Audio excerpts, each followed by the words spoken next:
इस सवाल पर वोटर्स ने क्या राय दी, ये जानने के लिए चलते हैं हमारे सहयोगी रोहित के पास। सबसे बड़ा सवाल जी मीडिया C4 सर्वे में मध्य प्रदेश में अगली सरकार किस पार्टी की बनेगी, इस पर वोटर क्या जवाब देते हैं, जरा ये तस्वीर देख लीजिए। जी हां, पहले हम आपको बता रहे हैं पुरुषों की राय। 41% वोटरों को लगता है कि सरकार कांग्रेस की होगी।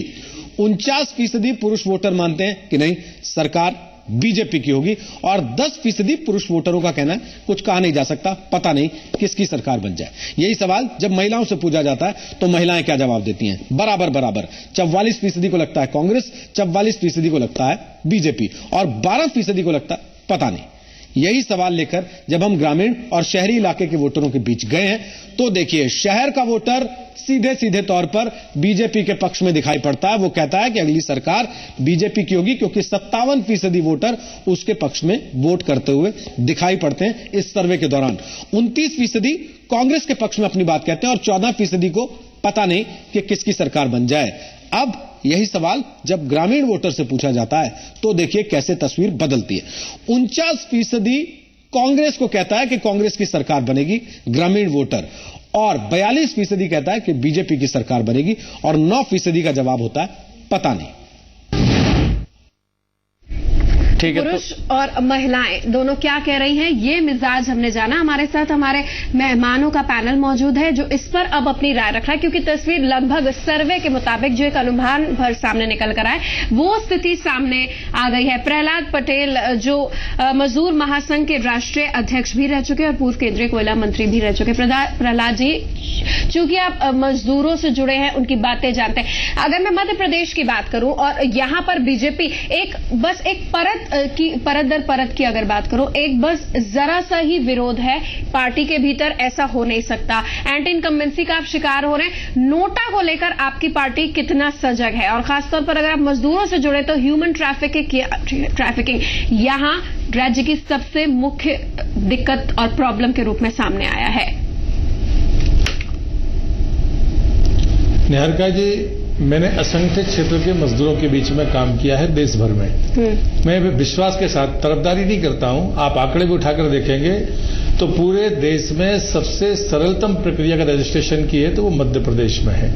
अगर असंगठित क्षेत्र के मजदूरों की पहचान हो जाए, उनका रजिस्ट्रेशन नहीं हो, तो चाहे वो केंद्र की योजना हो या राज्य की योजना हो, उसका लाभ नहीं मिल सकता। मैं दूसरी बात कहता हूं, भारतीय जनता पार्टी ऐसे पार्टी जब काम करती है तो हमेशा इस बात की चिंता करती है कि नीतियों का लाभ आमतौर पर बराबर और सीधे कैसे पहुंचे।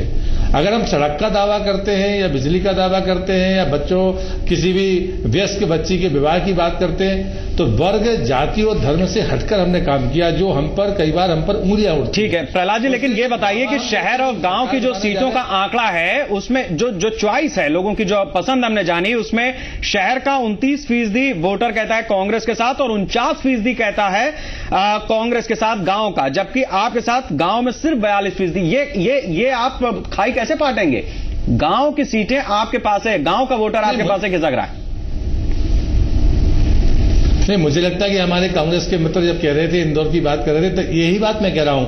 हम 8 लोग बैठे हैं और किसी भी तरह से एक राय नहीं बना पा रहे और इसलिए मैंने पहले ही अपनी बात शुरू की थी कि विधानसभा बार सब जगह पर एक सा विकास नहीं हुआ, इसलिए ये फर्क हो सकता है। लेकिन गांव की सड़कों के मामले में या गांव के योजनाओं के विकास के मामले में या मजदूरों के मामले में मैं विश्वासपूर्वक कहता हूं कि जनमत। ठीक है, मैं रघु जी मैं आपसे जानना चाहूंगा, लेकिन ये सच है। ठीक है, मैं आता हूं आपके पास। रघु जी, मैं आपसे जानना चाहूंगा कि जब तक कोई वोटर गांव में रहता है वो कहता है कि कांग्रेस की ही डेहरी पर खड़े हैं, लेकिन वो जैसे ही शहर आता बीजेपी की तरफ हो जाता है, क्यों? सर्वे भी यही कह रहा है। ऐसा नहीं है। ग्रामीण वोटर हमेशा कांग्रेस के साथ में रहा है और वो ग्रामीण वोटर समझता है कि क्योंकि गांव तक योजना पहुंच नहीं रही है, बीच में ही बीजेपी के जो दलाल लोग हैं उन्होंने पूरी रघु जी, बुंदेलखंड की सीटें खिसक रही हैं आपके हाथ से। सर्वे के मुताबिक ग्राउंड इम्प्लीमेंटेशन नहीं हुआ किसी भी योजना का। आपकी पॉलिटिक्स का प्रमुख केंद्र है। बुंदेलखंड पे क्या बोलेंगे आप? बुंदेलखंड में इस बार जैसा कि आपने बताया कि हमारे पास में 10 से 11 सीटें आ रही हैं जो कि पिछली बार हमारे पास बहुत कम सीटें थी। बुंदेलखंड में इस बार और सीटें बढ़ेंगी, 10 से 12 नहीं, कम से कम 15-17 सीटें वहां पर हमारी आएंगी। ये सुनिश्चित है कि इस बार हम बुंदेलखंड में भी, ग्वालियर चंबल क्षेत्र में भी, मालवा रीजन में भी, निमाड़ क्षेत्र में भी, जो आप कम सीटें बता रहे हैं, पर मैं आपको दावे के साथ कह रहा हूं कि निमाड़ क्षेत्र में भी हमारी सीटें ज्यादा आएंगी। ठीक है लक्ष्मण सिंह जी, आपसे मुख्य सवाल मेरा और यहाँ पर जो राजनीतिक विश्लेषक बैठे उनका यही है कि दो ऐसे गुट सक्रिय हैं जिसके कारण सीएम पद का चेहरा कौन हो। आप जो सर्वे आया, ठीक है, उसमें कांग्रेस बढ़त के साथ है, लेकिन बीजेपी बाजी मार रही है, लेकिन कांग्रेस बढ़त के साथ। ऐसा क्यों दो गुट जो सक्रिय हैं वो चेहरा डिसाइड नहीं कर पा रहे? एक गुट इतना हावी है कि महाराजा और राजा की लड़ाई में एक फेस तक डिसाइड नहीं हो पा रहा है, जिसको लेकर बटन दबाया जाएगा। देखिए, जो चेहरा बीजेपी प्रोजेक्ट कर रही है इतने साल से, इस बार भी प्रोजेक्ट कर रही है, और कांग्रेस उस चेहरे के खिलाफ कांग्रेस का ग्राफ काफी बड़ा है, ये आपने स्वयं ने स्वीकारा है। जहां तक हमारे पार्टी में जो मुख्यमंत्री कौन बनेगा, ये हमारी पार्टी प्रजातांत्रिक है, हमारे विधायक तय करेंगे और सर्वोच्च नेतृत्व तय करेगा। हमारा चेहरा हमारा कार्यकर्ता है। लेकिन ये जो दो गुट लड़ी जो सक्रिय है, इनकी लड़ाई का असर आपको नहीं लगता है कार्यकर्ताओं के मनोबल पर पड़ रहा है? भाई, आपका खुद का सर्वे कह रहा है कि कांग्रेस भाजपा बराबरी में खड़ी हैं, और ये 15 दिन 20 दिन का फर्क है। ठीक, तो 15 दिन 20 दिन में अभी हम जब और हमारा प्रचार तेज होगा, ठीक है, तो हमारा ग्राफ निश्चित बढ़ेगा। ठीक है, आप कह रहे ग्राफ बढ़ेगा। अब इस सर्वे के हम अगले हिस्से पे जाते हैं, इसे और आगे बढ़ाते हैं। और अब सबसे अहम सवाल कि मध्य प्रदेश की कमान कौन संभालेगा, इसी सवाल पर जी मीडिया C4 ने लोगों से सीधे सवाल पूछा। जवाब क्या मिला, रोहित बता रहे हैं। और अब सबसे बड़ा सवाल कि मध्य प्रदेश के लोग अपना सीएम अगला किसको देखना चाहते हैं। C4 जी मीडिया के सर्वे में हम 4 नामों के साथ लोगों के बीच गए और उन 4 नामों पर लोगों की राय क्या है हम आपको अभी दिखाते हैं। ये देखिए, ये तस्वीर कुछ इस तरीके से निकलकर आती है। 4 चेहरे आपके सामने हैं, शिवराज सिंह चौहान, ज्योतिरादित्य सिंधिया, कमलनाथ और दिग्विजय सिंह, यानी कि 3 बनाम 1, 3 कांग्रेस के, 1 बीजेपी का चेहरा। और शिवराज सिंह चौहान पहली पसंद 51% पुरुष वोटरों में लगते हैं। 31% पुरुष वोटर ज्योतिरादित्य सिंधिया को अपनी पसंद मानते हैं, 8% पुरुष वोटरों की पसंद कमलनाथ है और 6% पुरुष वोटरों की पसंद दिग्विजय सिंह है। लेकिन यही सवाल जब महिलाओं से पूछा तो क्या तस्वीर बदली? ये देखिए, तस्वीर कुछ इस तरीके से बदली। शिवराज का कद थोड़ा सा कम हो गया। महिला वोटरों में 46% को लगता है कि शिवराज सिंह चौहान उनकी पसंद है मुख्यमंत्री के तौर पर। 36% ज्योतिरादित्य सिंधिया को मानती हैं कि वो बेहतर मुख्यमंत्री हो सकते थे। कमलनाथ 6% महिला वोटरों के साथ और दिग्विजय सिंह 5% महिला वोटरों के साथ तीसरे और चौथे पायदान पर हैं।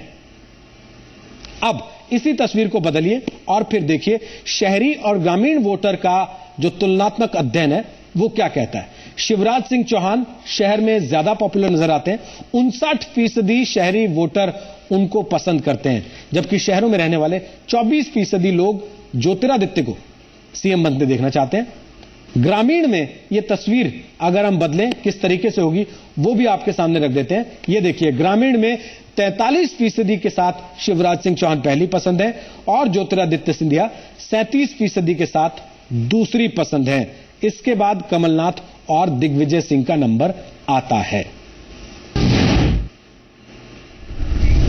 और हम सीधे रुक करेंगे, राम विद्रोही जी हमारे साथ ग्वालियर से जुड़े हुए हैं, राजनीतिक विश्लेषक हैं। विद्रोही जी, मैं आपसे जानना चाहूंगा कि एक तरफ वो चेहरा है जो पिछले कई सालों से मध्य प्रदेश में मुख्यमंत्री के रूप में परिचित चेहरा है, दूसरे वो चेहरे हैं जो कभी या तो सीएम थे या फिर अभी मंत्री हैं केंद्र सरकार में। आपको लगता है कि ये दावा उस जगह पर जाकर के ज्यादा मजबूत हो जाता है कि इस समय जो चेहरा आपके सामने है और उसकी पार्टी दावा कर रही है कि वो आगे साथ होगा, बनस्पत इसके कि गफलत हो? देखिए, ऐसा है कि एक चेहरा तो वो है जिसको लोग 7-8 साल से देख रहे हैं बराबर, और उनके काम भी लोगों ने देखे हैं। दूसरी तरफ कांग्रेस है जो अपने एक नया नेतृत्व लेके आती है और उसका दावा है कि हमारी सरकार बनने वाली है। लेकिन सबसे अहम सवाल ये है कि सर्वे जिस आधार पर किए जाते हैं, जो मुद्दे होते हैं, मतदान उन तरीकों से नहीं होता। मतदान करने के और भी बहुत से कारक भूमिका निभाते हैं। तो अगर हम ये देखें कि अगर लोकप्रियता की बात है तो आमतौर पर शिवराज सिंह के बारे में आम आदमी की धारणा यह है कि वे एक बेहतर मुख्यमंत्री साबित हुए हैं, एक जांचे और परखे हैं। दूसरी बात ये जो ज्योतिरादित्य सिंधिया की बात है तो उनके बारे में भी एक ये है कि बहुत बड़ा हमारा समाज है जो उनका समर्थक है, वे ईमानदार हैं, अच्छे नेता हैं, युवा हैं, ये सब जाते हैं। लेकिन जब आदमी वोट देने जाता है तो वो ये देखता है कि जो नेतृत्व है, जो सरकार है, उसकी नीतियां तो ठीक है कि बहुत नीतियां कागजों में बन जाती हैं, सब कुछ होता है, लेकिन सवाल इसका है कि उसकी नीयत कैसी है। अगर नीतियां बनाने वाले की नीयत बहुत अच्छी है और उसमें खोट नहीं है तो जनता को उसका पूरा लाभ मिलता है। और मध्य प्रदेश में इस तरह के आम आदमी को एक एहसास हुआ है और एक सरकार भी, ये भारतीय जनता पार्टी ये आम आदमी को ये विश्वास दिलाने में कामयाब रही है कांग्रेस के मुकाबले कि उसकी सरकार बन रही है।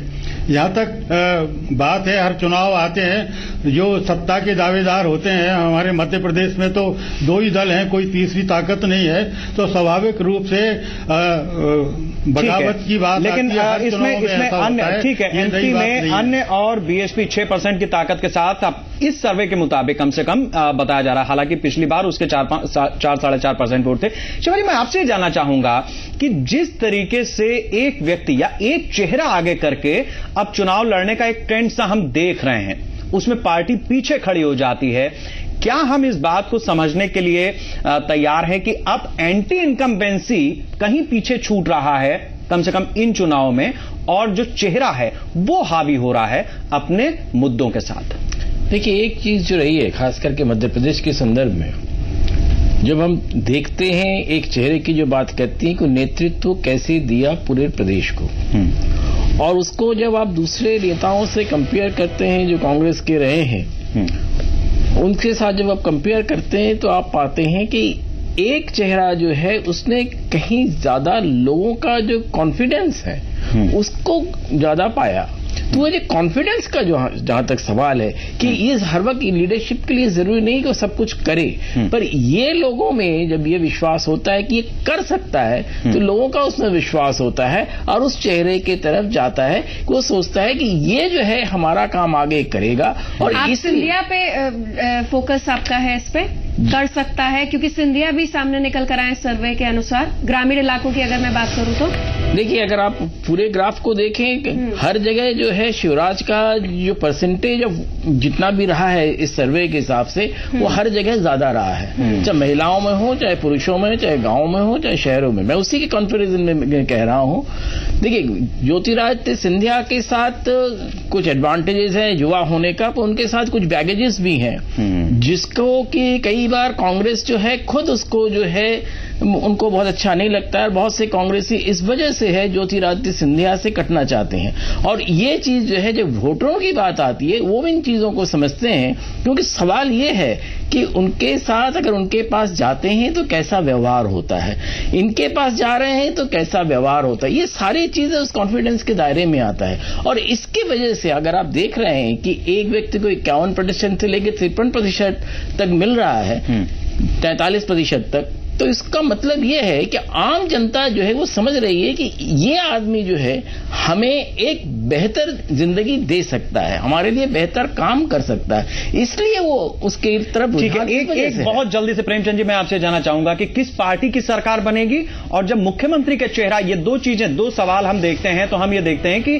शहर और गांव का जो आंकड़ा था वो बिल्कुल उल्टा हो जाता है। शिवराज का चेहरा सामने आते ही बीजेपी की सरकार बनती हुई लगती है, लेकिन जैसे ही हम किस जिस पार्टी की सरकार बने की बात करते हैं वहां पर कांग्रेस फाइट देती हुई नजर आती है। हाँ, ग्रामीण क्षेत्र में कांग्रेस का प्रोडक्ट रिलेटिवली ठीक है। शहरों में बीजेपी का बहुत लीड है बीजेपी को कांग्रेस के मुकाबले में।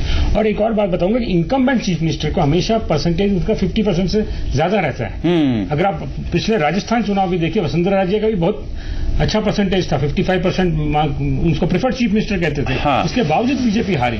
ठीक है, ये बात नोट करने वाली है कि इस तरह के जब सर्वे सामने आते हैं तो किस तरीके से गुणा भाग आगे चलकर जोड़ घटाने में बदलती है, यानी चेहरा एक पार्टी एक। फिलहाल एक ब्रेक।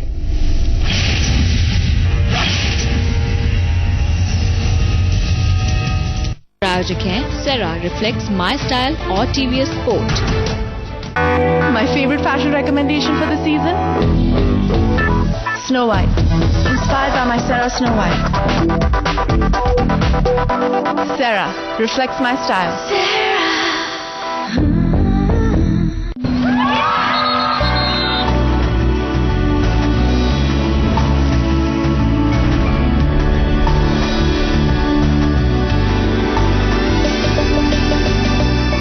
लोकतांत्रिक व्यवस्था शासन की सबसे अच्छी व्यवस्था है।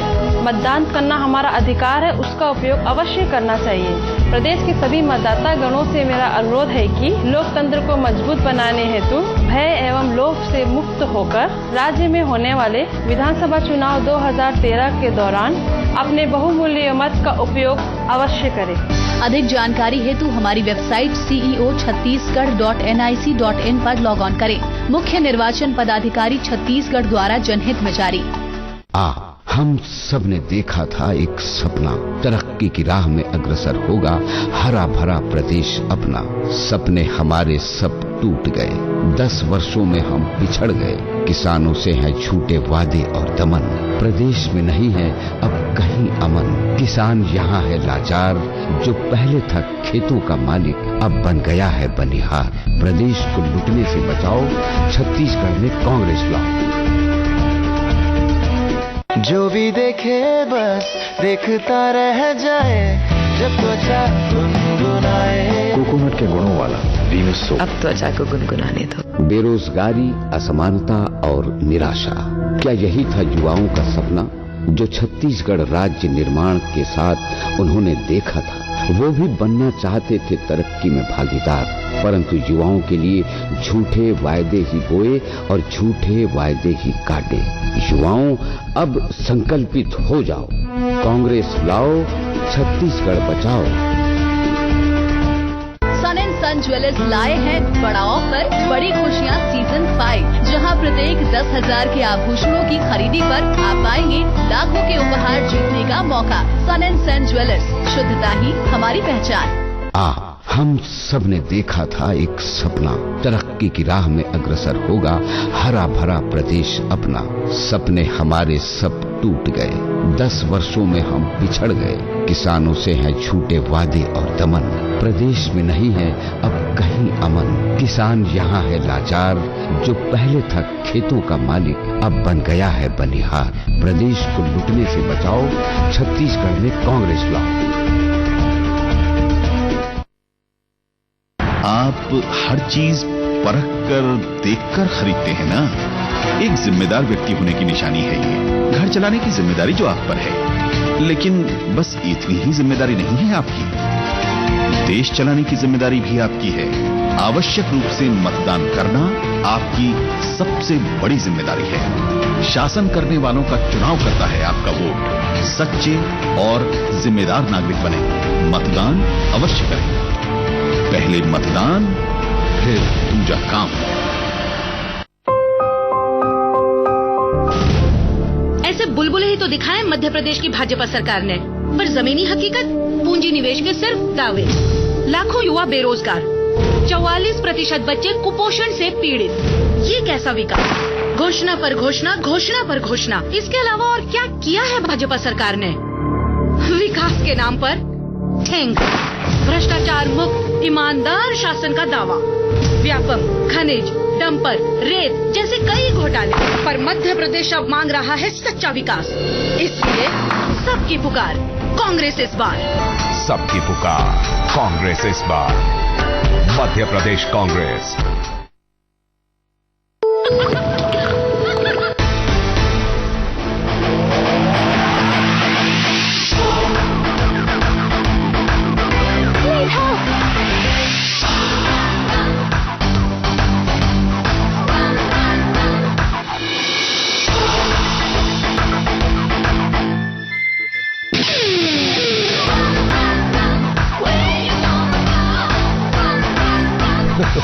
The new Bolero। हम सब ने देखा था एक सपना, तरक्की की राह में अग्रसर होगा हरा भरा प्रदेश अपना। सपने हमारे सब टूट गए, 10 वर्षों में हम पिछड़ गए। किसानों से हैं झूठे वादे और दमन, प्रदेश में नहीं है अब कहीं अमन। किसान यहाँ है लाचार, जो पहले था खेतों का मालिक अब बन गया है बनिहार। प्रदेश को लुटने से बचाओ, छत्तीसगढ़ में कांग्रेस लाओ।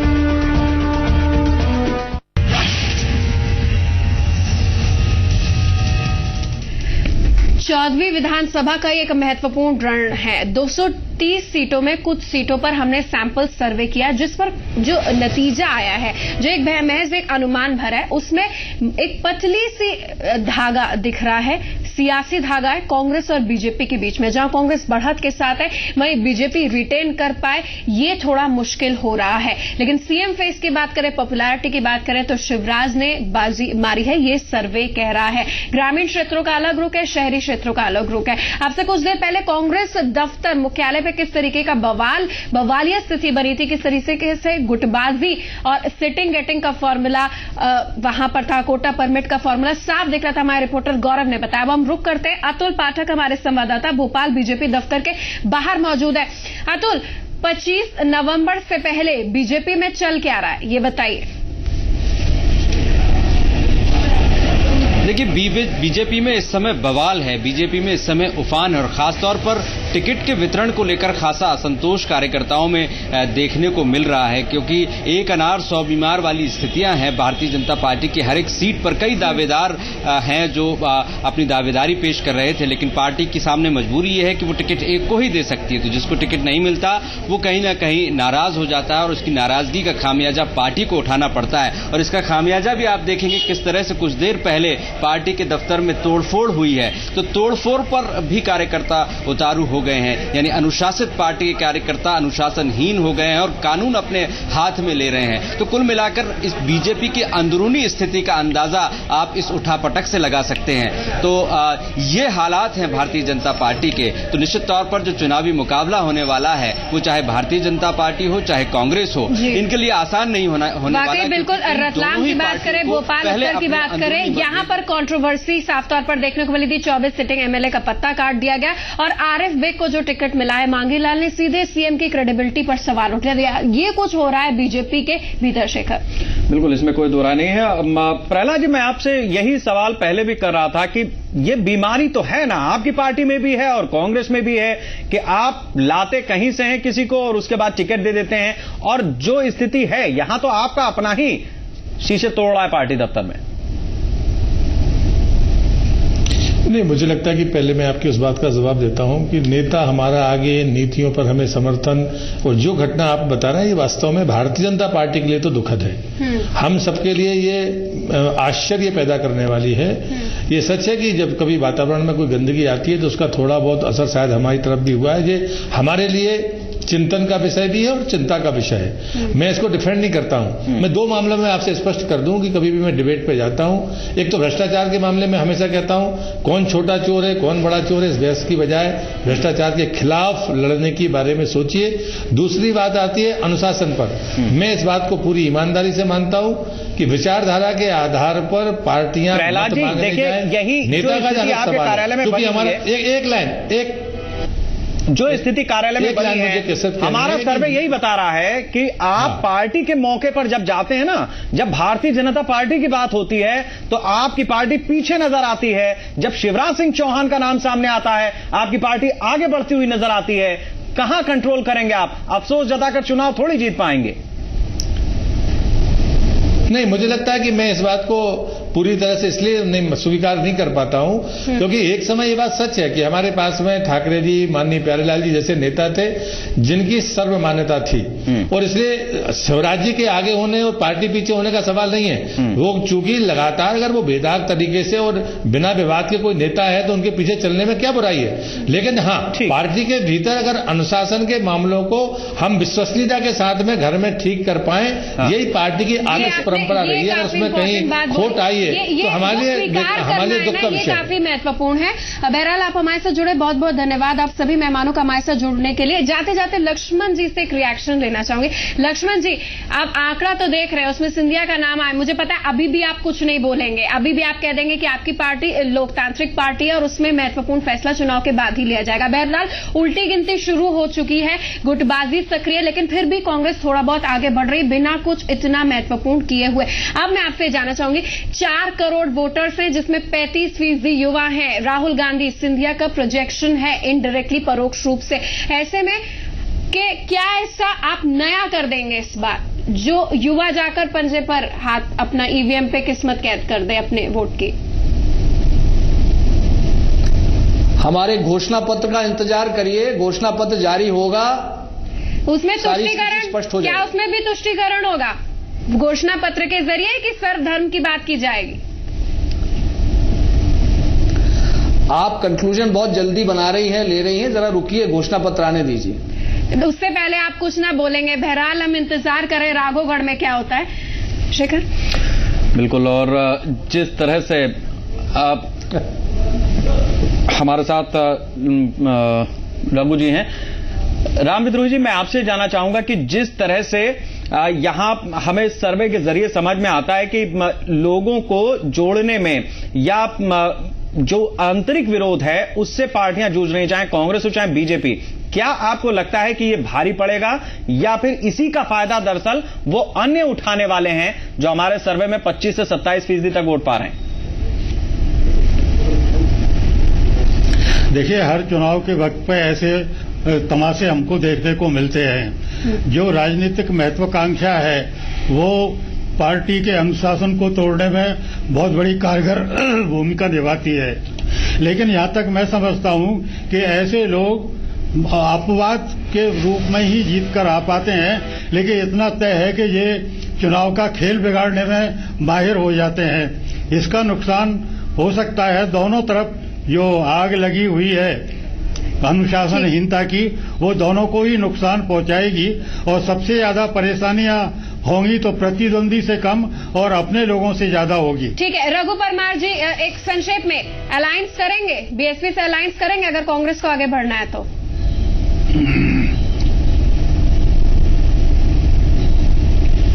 जरूरत ही नहीं पड़ेगी अलायंस करने की, जरूरत नहीं पड़ेगी, कॉन्फिडेंट हैं आप?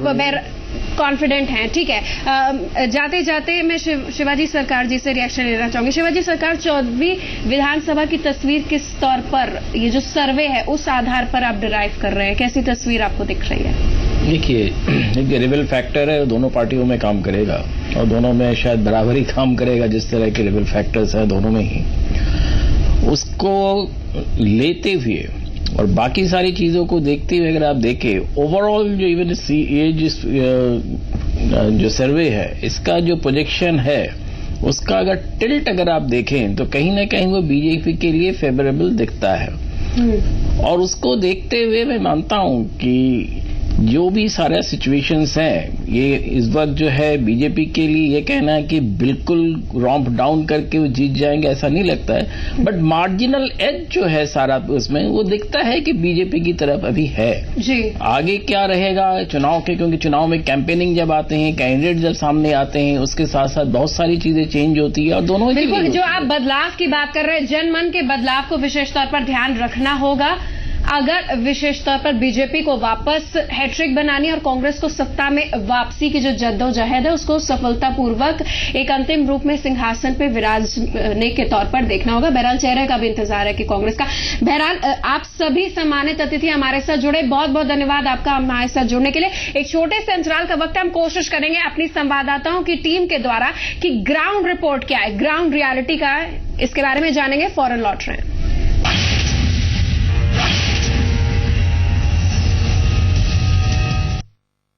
प्लीज इस बार कम मार्क्स दो ना। अब हमेशा मुझे ज्यादा मार्क्स दे देते हो। ज्यादा मार्क्स देंगे तो फ्रेंड्स को क्या मुंह दिखाऊंगी। Please come marks, come marks, come marks. इतनी सी चीज के लिए गॉड को क्यों परेशान करना। Anti marks. Fair and Lovely anti marks, इसका spot block system pimple marks घटाए और नए मार्क्स को आने से रोके। New Fair and Lovely anti marks. दावा छत्तीसगढ़ के जीरो पावर कट राज्य होने का, हकीकत आज भी राज्य के हजारों गांव हैं अंधेरे में डूबे हुए। सवाल, क्या ऐसे झूठे विकास के दावे करने वाली सरकार को एक और मौका देना चाहेंगे आप? कांग्रेस लाओ, छत्तीसगढ़ बचाओ, पंजा छाप पर बटन दबाओ। युवा होते हैं आप तब पढ़ना, घूमना, दोस्तों का साथ जरूरी होता है, फिर करियर और भविष्य जरूरी होता है। काम में डूबे रहते हैं